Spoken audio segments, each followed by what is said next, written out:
to the Experience Darden podcast. I'm your host, Brett Twitty, and you are listening to a new episode. On this episode of the podcast, I'm excited to share my recent conversation with Lindsey Moran. Lindsey is a recent graduate in our full-time MBA class of 2024, and she and I recently connected to talk more about her background, her decision to pursue an MBA, what led her to Darden, how she pursued her interest in healthcare at Darden, and so much more. I think you're really going to enjoy this conversation. And as always, if this conversation is helpful for you, please like this episode and subscribe to the Experience Darden podcast so you never miss an update.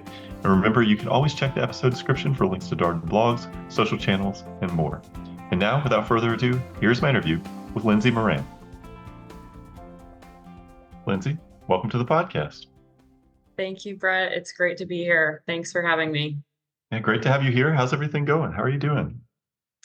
Doing well. It's been a great summer so far. Graduated in May and just have had time to kind of pack up our place in Charlottesville, move to our new home, relax, do some travel, see some family. So it's been a really nice time. Hot, but nice time. Yeah, how does it feel to be on the other side of graduation? Surreal?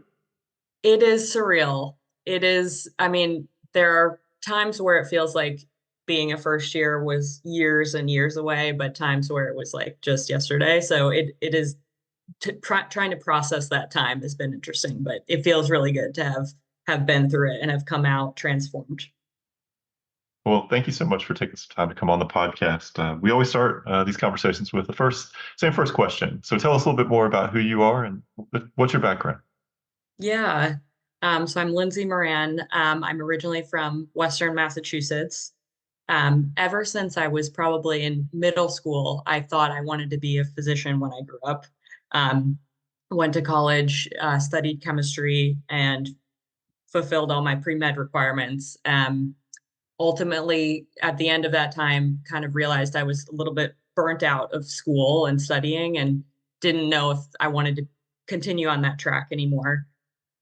Before Darden, I ended up working 6 years at a consulting firm, and my clients were physician groups and hospitals, which was really great because I got to be in that environment that I wanted to, but not necessarily in the way in which I thought. So it was really great experience to work in consulting, be in that healthcare space, super dynamic.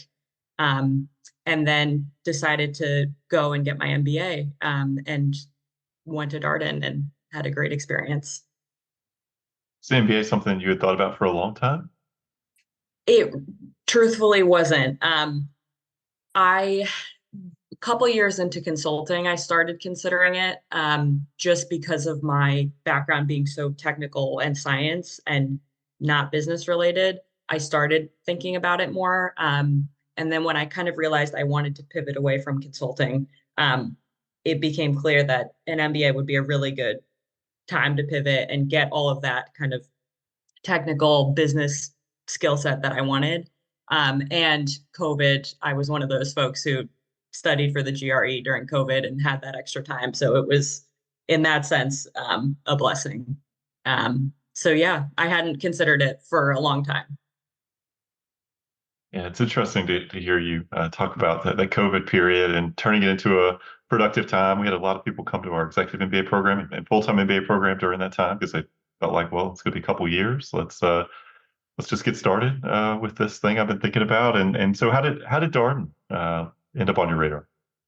Yeah, I was living in DC at the time, so it was not a far drive from there.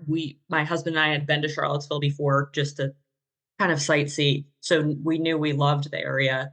And I actually only applied to Darden. I applied early, binding action. And not only did the environment kind of draw me in, but every person I spoke with, like for help or from the admissions team, like was just so warm and such a real accessible person. And it really felt like they wanted me to be successful and to come there. So I was just felt so invited and just a warmth from the people. And it feels very real to the experience here. I mean, it's very much a community, as you know from your time. And so I'm glad to hear that you experienced that as you were going through the recruitment process. Not a surprise, by the way. Many people have said that on the podcast.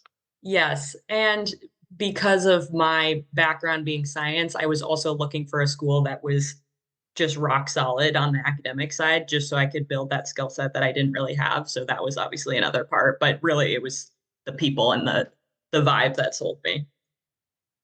All right, so you come to Darden as a brand new first year student. You mentioned you had a background in chemistry, maybe not as much business exposure. You've done some consulting, so probably heard some of the things that came up in class a few times, but a lot of new stuff. Certainly new to the Darden learning experience as well, case method. So what was that adjustment like for you? I mean, it was interesting to be back in a classroom after so long. Like I came in a little bit on the older side, so it had been a long time since had been in the classroom. So just adjusting to that schedule of going to class in the morning and then reading and studying at night and still and on the weekend and while having a partner who was working.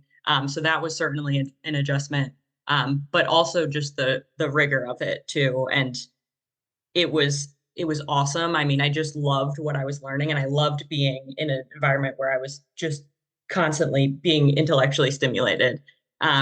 So it was an adjustment, but good. Like I welcomed it. I was excited.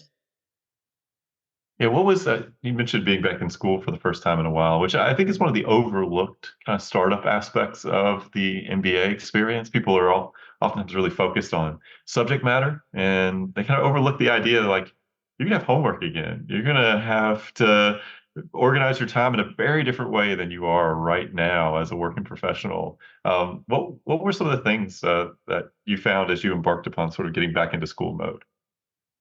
Yeah, it was, I mean, just trying to fit in all of the things that Darden asked you to fit in, I think was a challenge. And obviously I was accustomed to having a very busy schedule as a professional working in consulting, but this was just everything at once. It wasn't just, okay, I'm going to work a lot. It was, you're going to work a lot. You have literally a social event or recruiting event, something every single night.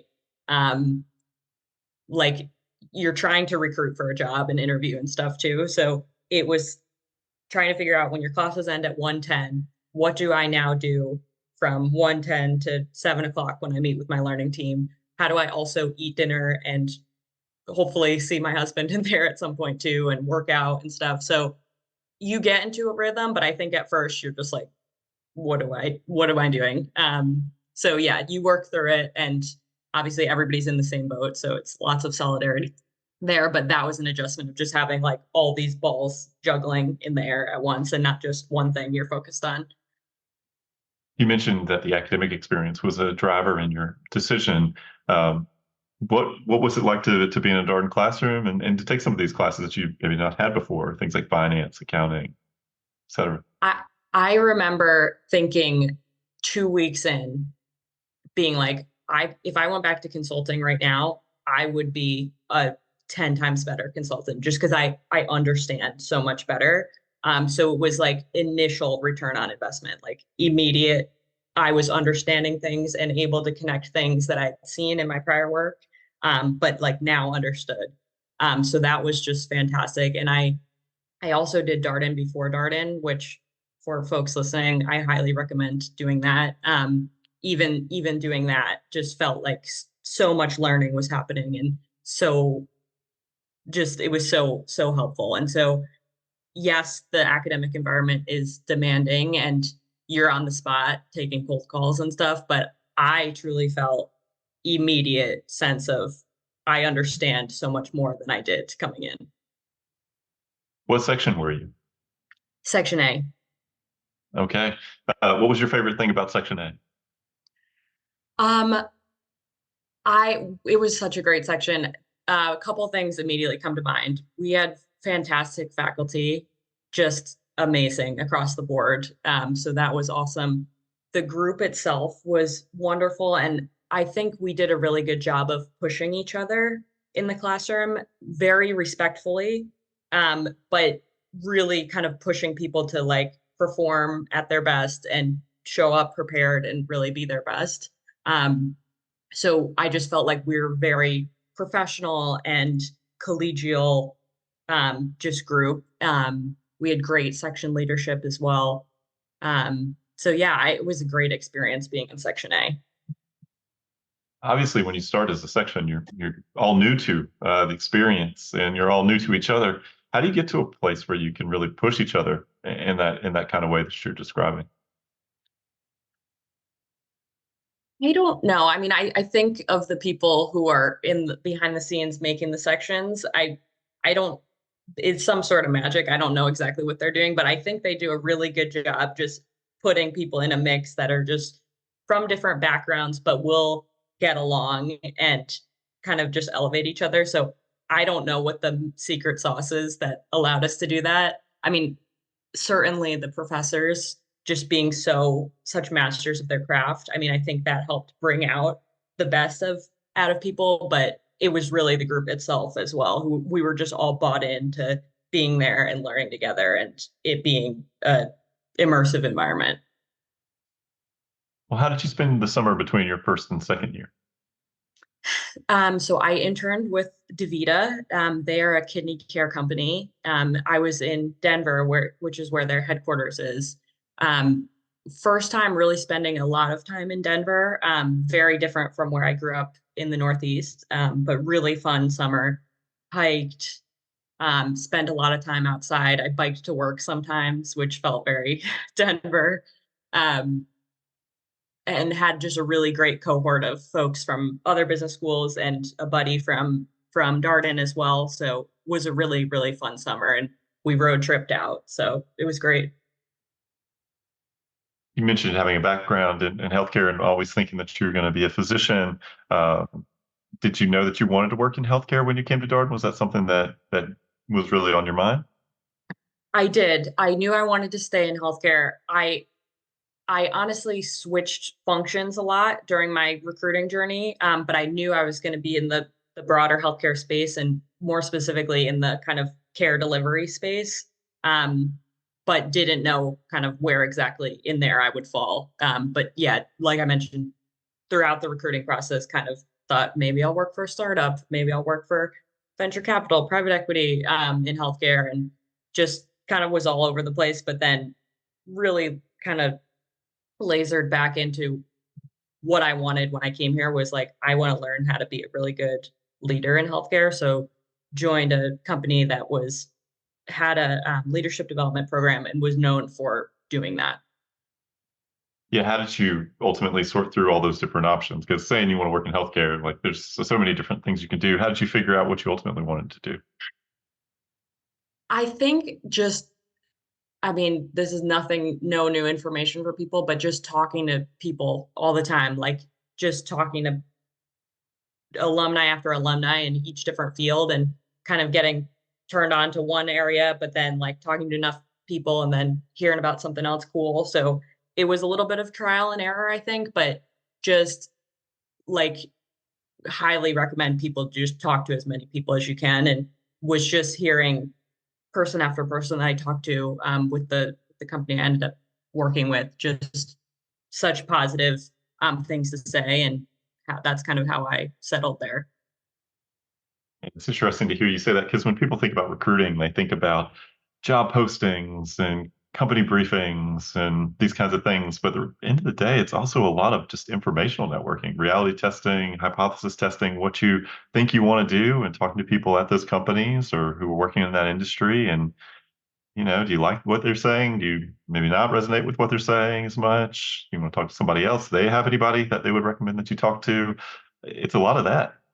Totally. Yes. And I mean, they tell you this, but you're interviewing them as much as they're interviewing you. So just trying to take as much as you can and leveraging not only the Darden network, but your personal and prior professional network as well. Like there's a ton of people out there who are willing to chat and people you may not have thought about before. But totally just using the informational interview process as much as you can. Well, I appreciate all those notes, Lindsey. So you come back as a second year student, and you start taking electives and probably involved in clubs, organizations. What did your second year look like? My second year was really awesome. I mean, like the first year, it was awesome, but in a different way. Second year, I stepped into much more of the extracurricular side of Darden. So a couple things I participated in. I was the president of the Darden Healthcare Club, had an outstanding board that I worked with. I was a second year coach, and I did the Darden Prep program, which is the prison reentry educational program, which was also an amazing, amazing experience. Yeah, say more about prep because we've had a couple of people come on the podcast to talk about it, but you can't do this at too many business schools. Darden's maybe Yes, one of a handful of schools that have this program. You can say more about exactly what it yes, is? I'd love to. It was not something on my radar when I was kind of looking at schools and looking at places to go. It was something I stumbled upon while at Darden, and it was it truly just changed my whole life and perspective and how you think about that kind of population. But what it is they the program sends MBA students into different correctional facilities, and we actually teach cases just like at Darden in the same fields as we do at Darden. So, for example, like I taught an ethics case, I taught finance case, accounting cases, and it's really just like Darden. The cases are not identical; they're a little bit more concise because we don't spend as much time with them. But it was a way to not only kind of bring that kind of education to those folks who haven't been exposed to those disciplines before, but for me too, it was like I really had to be solid on those to be able to teach. So it was a good way for me to also reinforce my learning that I had done at Darden. But truly, just the men in my classroom, because I was in a correctional facility just for men, some of the most engaged, just passionate people who were so excited to learn and so grateful whenever we left. Like they were just so grateful that we had come to teach and learned so much. So I could not recommend the program more and be more excited about it. What was it like to be leading a case discussion after participating in so many case discussions? Yes, it was, I mean, absolutely gave me so much more respect for my faculty, even though I already had so much, but it is a lot different. I mean, you not that you're when you're reading the cases, it's passive, but it's more just like you're reading, you're absorbing. When you're teaching, it's like you have to have a plan of what you're going to say, how you're going to use your board. I mean, that is an art in itself. Um, so it was just like you had to come in planned kind of what you were going to go through, and it's different. I mean, it's a different way of thinking, and it was something I wasn't like the best at. You get better at it, but it was definitely hard to translate the kind of reading in participating in the case discussion to directing it or facilitating it. Yeah, I had the opportunity to help out with a class this past winter, and leading a case discussion or a discussion of anything, you have to think about a whole bunch of questions that you want to ask. Mm, And what always I thought was funny, not funny in the moment, but when you look back on it, spend all this time, you come up with this list of questions, and you think you got this really great question. Then you ask the question, and clearly it didn't hit with people in the way that you thought, or you're not getting the responses. And all of a sudden, you have to pivot to something else, and you still have to kind of think about how do I get to the discussion that I want to have. And it's so much more complicated from a faculty standpoint than just walking in there and say, here's what we're going to talk about today, and let me tell you what I think about this, and that very much hmm. more didactic approach. It's so much more complicated. Agree. And I mean, I think it was excellent preparation for the professional world because like you just had to think on your feet. Like as much as you plan, you probably are not going to get through what you thought you were.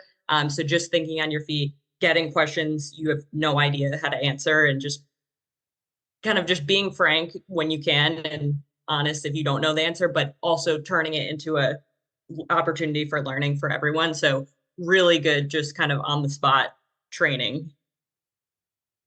Well, one of the sort of inspirations for this conversation is your interest in healthcare and healthcare opportunities at Darden. Darden has a number of alumni working in healthcare related jobs and strong, sort of growing emphasis here at Darden around healthcare careers. We have a healthcare initiative that is recently embarked. And how did you pursue your interest in healthcare in the second year? Yeah. I mean, there were lots of ways to get involved in healthcare. One kind of obvious way was through joining the healthcare club and leading the healthcare club. Um, and being able to kind of design that in a way with my board on how do we help students who are interested in recruiting in healthcare, even if they don't have any background in it, how do we get them to be successful in interviews and coffee chats with folks? So being able to take what folks wanted and students wanted, like to learn about healthcare, and bring that in terms of guest speakers and different lunch and learn sessions. So that's kind of one way. This past year, Darden doubled the elective offerings in the healthcare space. So when I first started, there were 2 classes, and now there are, I think, 4 or 5. And I took a course at the law school as well on the Affordable Care Act. So just taking advantage of all of the different electives and not being shy about taking classes at other schools as well if your schedule permits.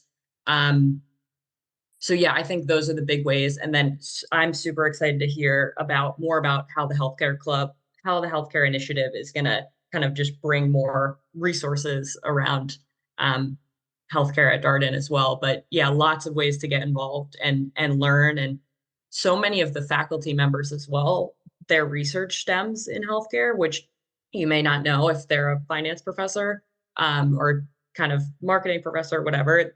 Like just talking to as many faculty as well, and like learning more about what they do and that they have all this subject matter expertise in the healthcare space. So endless ways to learn and get involved in healthcare at Darden. What are some of the topics that people wanted to know more about as you were thinking about speakers and programming to offer for the healthcare club? I would say 2 huge areas that were kind of black boxes for many students, including myself, were insurance. How does insurance work? So we had Vivian Reefberg, who's a Darden professor, and her background is she was a partner at McKinsey who led their healthcare practice. We had her come in and do kind of payer 101. How does health insurance work? And I think that was just super illuminating for people. And then the other kind of area that was super confusing was pharmacy and PBMs. We had an amazing executive in residence, Amy Bricker, who was here at Darden with us, who was former president of a PBM, and she gave us the ins and out of like, what is a PBM? How does that work? So just leveraging the amazing faculty and folks at Darden we have and their expertise. And I think while learning from the case method is just like an amazing way to learn, there are some things that folks want to just be told and like kind of understand in that way. So I think having those types of 101 type sessions was helpful way for people to just build on some of the other knowledge that they had. Yeah, I can imagine this would be both great conversations, and I imagine things people just, even if you're not contemplating a career in healthcare, probably just be interested in how does insurance actually work. I think we all look at it and it's kind of confusing, and you get all this paperwork, and maybe you get 2 or 3 mailings before you actually get a bill, and you don't really know what stuff's going to cost before you go in there, and you find out later that, I mean, there's so many questions I'm sure people would have. Yes. Yeah. I mean, those conversations were open to anybody at Darden, interested in healthcare or not, but totally agree. Like it would be helpful for all of us to understand that. Did you have a favorite healthcare related class that you took? Um, I mean, they were all outstanding. I mean, 2 of the legacy courses were taught by Paul Mathern. He's physician by background and was a chief medical officer by background. So just being able to hear his take and experience as a practicing physician was amazing. And then 2 of the new electives I took this year were healthcare marketing and healthcare finance. And it was just amazing to just be in a room with people all interested in healthcare and dive deep on those topics specifically. So all good things to say about the electives. And then the law school class I took was also amazing and cool to learn in a different way at a different school and kind of get outside the Darden bubble a little bit, but also learned a ton there. So across the board, take all of the healthcare electives. Yeah, kind of leads to the next question. I mean, we get a lot of questions from prospective students about folks who are interested in healthcare. You know, how start a good place for somebody with that interest. What would you say to somebody with that question? I would love to answer this question. So, yes, not only are we expanding the offerings, the elective offerings in terms of like technical knowledge around healthcare, but what I would say kind of fundamentally at Darden is known for just absolutely nailing the foundational skills of being a business leader. And I think healthcare of all industries, it's just super complicated and fraught. Being somebody who can walk in just super knowledgeable on the foundational aspects of being a business leader, you can learn all the technical aspects about healthcare or whatever area of healthcare you end up in, but just coming in as a super competent leader, the field needs that. And then the other thing I would say is Darden's emphasis on developing responsible leaders is a huge part of that as well. I mean, I would say almost every one of my classes I took at Darden, the professor said, you guys are going to be outstanding, wildly successful business leaders, but you need to be a responsible leader as well.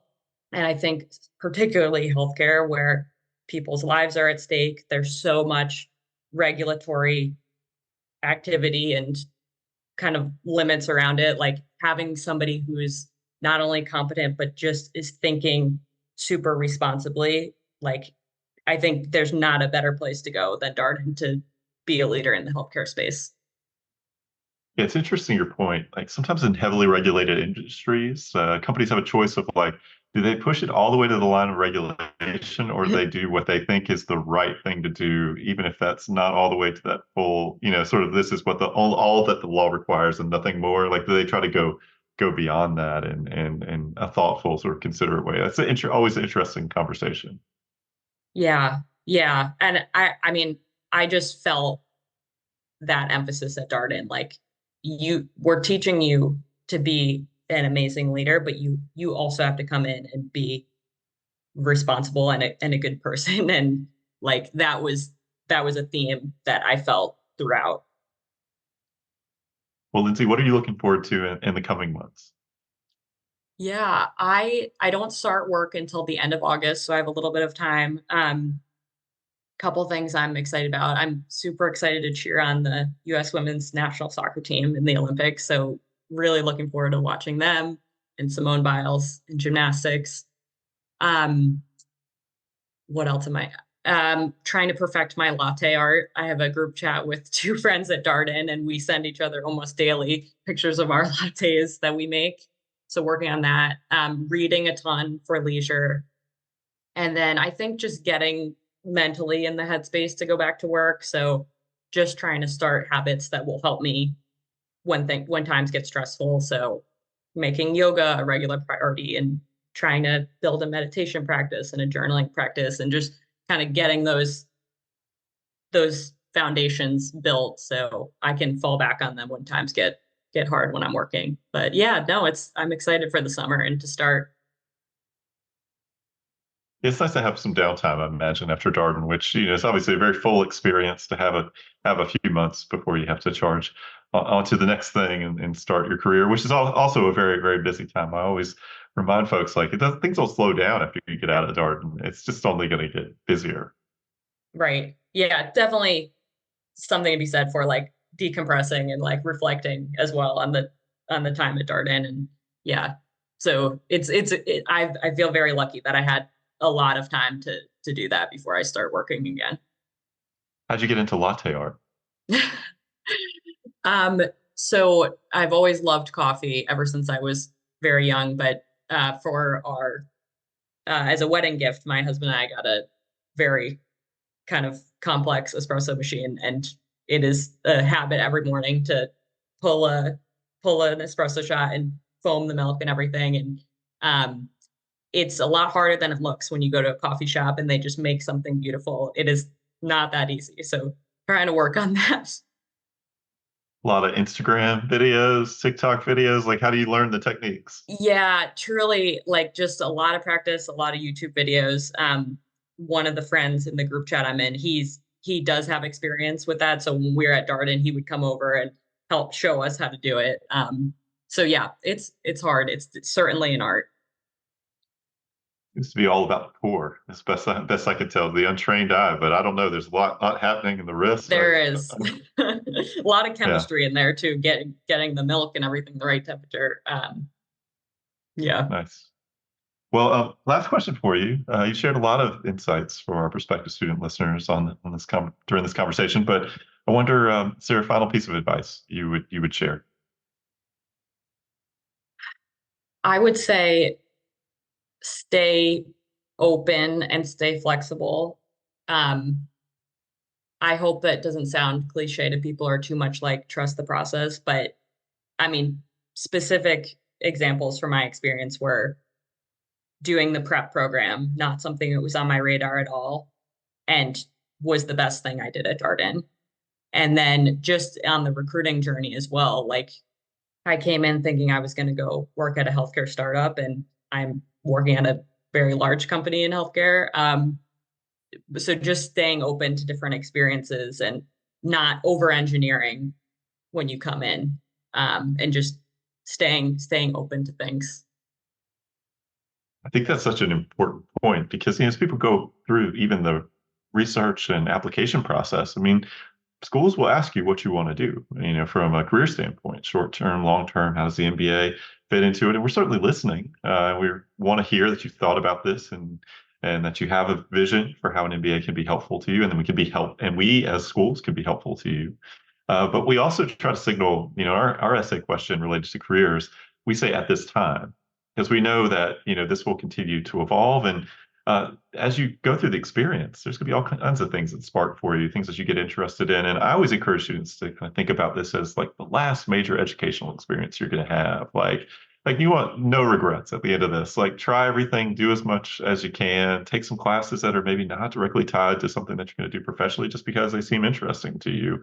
Let that kind of curiosity be your guide. I think that's a good way to approach things.